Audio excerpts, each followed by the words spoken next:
খ্রিস্টান ধর্ম ছাড়া বাকি সব কিছুই হলো শয়তানের পূজা, ইসলামও শয়তানের পূজা। কিন্তু আমি এটাকে সেভাবে দেখি না, কারণ যদি এটা শয়তানের পূজাই হতো তবে এটি বিশ্বের ১ নম্বর ধর্ম হতো না। আমি জানতে চাই সেই বিশেষ জিনিসটি কি যার কারণে মানুষ এত ইসলাম ধর্ম গ্রহণ করছে।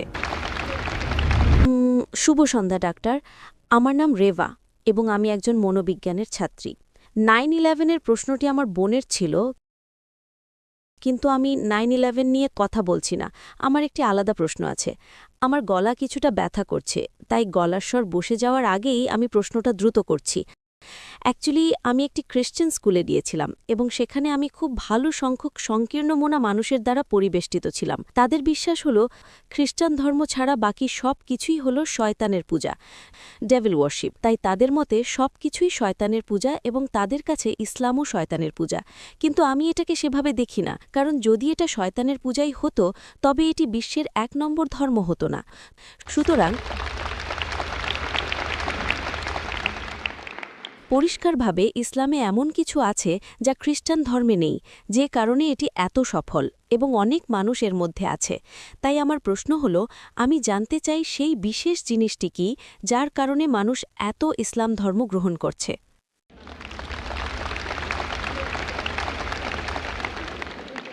বোন প্রশ্ন করলেন যে তিনি একটি খ্রিস্টান স্কুলে গিয়েছিলেন এবং তিনি খ্রিস্টানদের দ্বারা পরিবেষ্টিত ছিলেন, যাদের তিনি সংকীর্ণ মনা বলছেন। এখানে আপনি উদারমনা মানুষদের দ্বারা পরিবেষ্টিত, মাশাআল্লাহ। তো তিনি বললেন যে খ্রিস্টান ধর্ম বলে খ্রিস্টান ধর্ম ছাড়া বাকি সবকিছু শয়তানের পূজা, কিন্তু তিনি বলছেন যে ইসলাম দ্রুত বর্ধনশীল ধর্ম যার অনুসারী সর্বাধিক। তাহলে সেই ভেতরের বিষয়টা কি যার প্রতি মানুষ অনুপ্রাণিত হচ্ছে? বোন, আমি এই দাওয়ার ধর্মপ্রচারের কাজে ২০ বছরেরও বেশি সময় ধরে আছি। ২০ বছরেরও বেশি সময় ধরে আমি এই দাওয়ার ময়দানে আছি এবং আমি অনেক মানুষের সাথে দেখা করেছি যারা খ্রিস্টান ধর্ম, হিন্দু ধর্ম, বৌদ্ধ ধর্ম, শিখ ধর্ম থেকে ইসলামে ফিরে এসেছে এবং প্রত্যেকেই ভিন্ন ভিন্ন জিনিস দ্বারা অনুপ্রাণিত হয়েছে। কিন্তু আমার জরিপে যারা ইসলাম গ্রহণ করেছে তাদের মধ্যে সবচেয়ে সাধারণ কারণটি হল এক ঈশ্বরের প্রতি বিশ্বাস, একেশ্বরবাদ।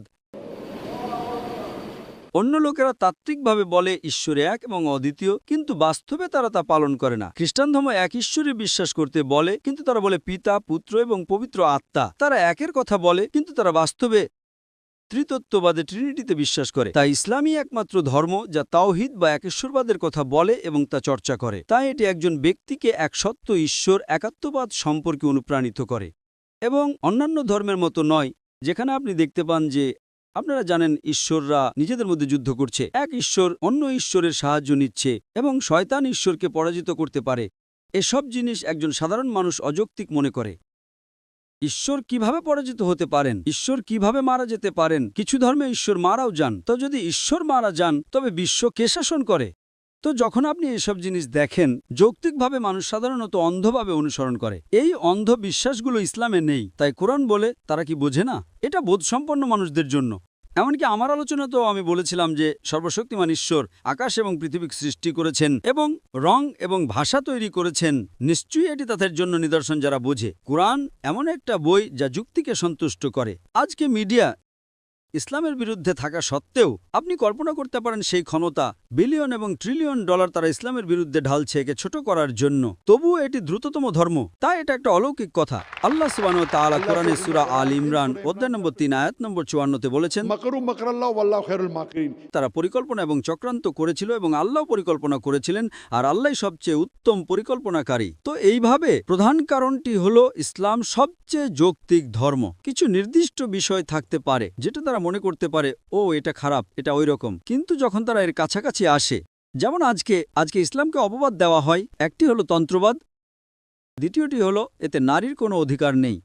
যদি ইসলামে নারীর কোনো অধিকার না থাকে, তবে আজকে যেসব আমেরিকানরা ইসলাম গ্রহণ করছে তাদের 2/3 হলো নারী। কেন আমেরিকান নারীরা ইসলাম গ্রহণ করছে? যেসব ইউরোপীয়রা ইসলাম গ্রহণ করছে তাদের 2/3 নারী। যদি ইসলাম এমন একটা ধর্ম হয় যা নারীদের অধিকার দেয় না, তবে কে ইউরোপীয় এবং আমেরিকান নারীদের ইসলাম গ্রহণ করতে বাধ্য করছে? কারণ তারা নিরাপত্তা খুঁজে পায়। তারা বিশ্বে ঘুরেছে এবং দেখেছে উদারীকরণ এবং আধুনিকীকরণ নিয়ে কথা বলে তারা বুঝতে পারে প্রকৃত শান্তি ইসলামের ধর্মে। তো যখন তারা সত্যি চর্চা করে, কিছু মানুষ সত্যি অনুপ্রাণিত হতে পারে, ঠিক আছে হিজাব আছে তাই ইসলাম গ্রহণ করে, কিছু মানুষ শুধু আজান শুনে এবং তার ইসলাম গ্রহণ করে। তো মানুষের ভিন্ন ভিন্ন বিষয় থাকে, কিন্তু মূল বিষয় প্রধান কারণটি হলো তাওহীদ। তাই তারা যা কিছুতেই অনুপ্রাণিত হোক না কেন, একবার যখন তারা তাওহীদে আসে, এক ঈশ্বরের প্রতি বিশ্বাস, তিনিই আমাদের স্রষ্টা, তিনিই আমাদের পালনকর্তা, তিনিই আমাদের লালনকর্তা, যেটা ছিল আমার আজকের আলোচনার মূল বিষয়, তখন এবং এই মানুষগুলো যারা ইসলাম গ্রহণ করে তারা মুসলিম পরিবারে জন্ম নেওয়া মানুষদের চেয়েও বেশি ধার্মিক হয়ে ওঠে। বোন, আপনি কি বিশ্বাস করেন ঈশ্বর একজন? হ্যাঁ, আমি বিশ্বাস করি ঈশ্বর একজন। আপনি কি বিশ্বাস করেন মূর্তি পূজা ভুল? মাফ করবেন? আপনি কি বিশ্বাস করেন মূর্তি পূজা ভুল? হ্যাঁ। আপনি কি বিশ্বাস করেন নবী মুহাম্মদ সাল্লাল্লাহু আলাইহি সাল্লাম ঈশ্বরের রাসূল? আমি তাহলে কেন করছেন না? কারণ আমি এখনো অনুপ্রাণিত হইনি। আমি অনুপ্রাণিত হতে চাই। অনুপ্রেরণার মতো কিছু নেই। যদি আপনি বলেন আপনি চান, যদি কেউ আপনাকে বাধা দিয়ে থাকে, আমি অনুপ্রাণিত হতে চাই। আমি জানতে চাই যে এটাই সত্য এবং একমাত্র পথ। সেটা ঠিক আছে। হতে পারে আপনার লেকচারে আসাটা যথেষ্ট অনুপ্রেরণা নয়। আপনার মাইক্রোফোনের সামনে এসে এই প্রশ্নটা জিজ্ঞাসা করাটাই আপনার জন্য যথেষ্ট অনুপ্রেরণা। যেহেতু আপনি বিশ্বাস করেন ঈশ্বর একজন, যেহেতু আপনি বিশ্বাস করেন মূর্তি পূজা ভুল, এবং আপনি যদি কোরআনে বিশ্বাস করেন, আপনি কি কোরআন পড়েছেন বোন? না। আমি আপনাকে অনুরোধ করব কোরআন পড়ার জন্য, এবং আপনি যদি কোরআন পড়েন তবে আপনি ইসলাম সম্পর্কে আরও বুঝতে পারবেন। এবং আমি গতকাল একটা আলোচনা করেছিলাম বিভিন্ন ধর্মগ্রন্থে নবী মুহাম্মদ সাল্লাল্লাহু আলাইহি সাল্লাম, এবং আমি হিন্দু ধর্মগ্রন্থে, খ্রিস্টান ধর্মগ্রন্থে, ইহুদি ধর্মগ্রন্থে, বৌদ্ধ ধর্মগ্রন্থে নবী মুহাম্মদ সাল্লাল্লাহু আলাইহি সাল্লামের উদ্ধৃতি দিয়েছিলাম।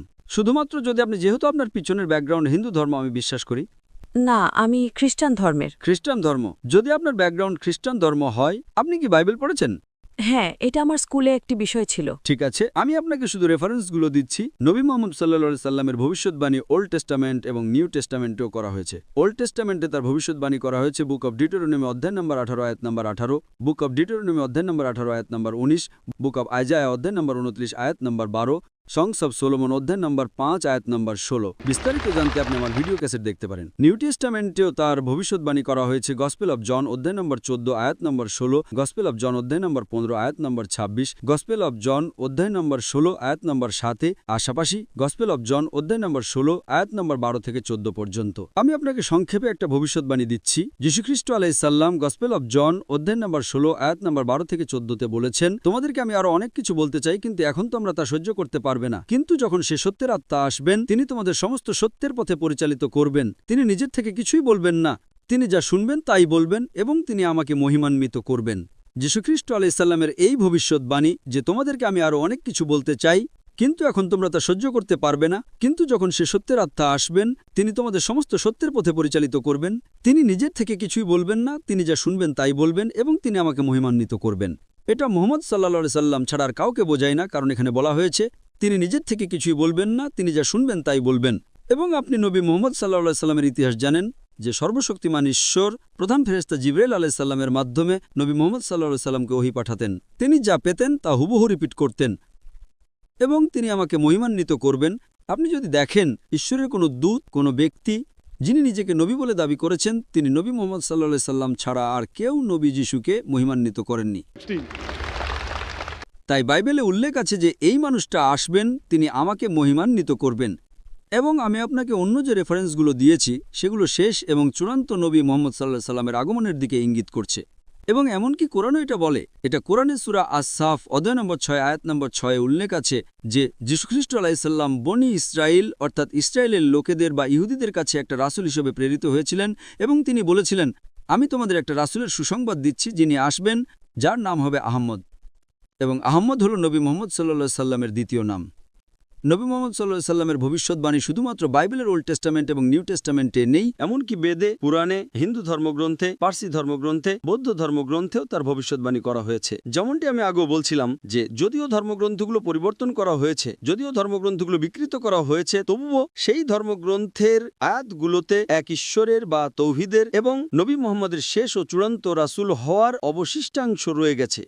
এখন ডাক্তার, যেহেতু আমি আসলে কখনো কোরআন পড়িনি, আমি কি বিনীতভাবে পবিত্র কোরআনের একটি অনুবাদ কপি চাইতে পারি? অবশ্যই। আমি আমার স্ত্রীকে অনুরোধ করব কোরআনের একটি অনুবাদ হস্তান্তর করতে। তিনি ইনশাআল্লাহ অনুবাদটি দেবেন, এবং আমি আপনাকে অনুরোধ করব অনুগ্রহ করে অনুবাদটি পড়ুন, এবং ইনশাআল্লাহ যদি আপনার কোনো প্রশ্ন থাকে তবে আপনি স্থানীয় কোনো দাওয়া সংস্থা বা ইসলামিক ইনফরমেশন সার্ভিসেসকে জিজ্ঞাসা করতে পারেন, অথবা আপনি আমাদের কাছে লিখতে পারেন, ইমেল করতে পারেন। এটি একটি গ্লোবাল ভিলেজ, বিশ্বগ্রাম। আপনি islam@irf.net এ ইমেল পাঠাতে পারেন। এটি ইসলামিক রিসার্চ ফাউন্ডেশন সংস্থার সংক্ষিপ্ত রূপ, এবং ইনশাআল্লাহ আমরা আপনার সন্দেহ দূর করার জন্য আমাদের সর্বোচ্চ চেষ্টা করব। আশা করি প্রশ্নের উত্তর পেয়েছেন। ধন্যবাদ ডাক্তার। স্বাগতম।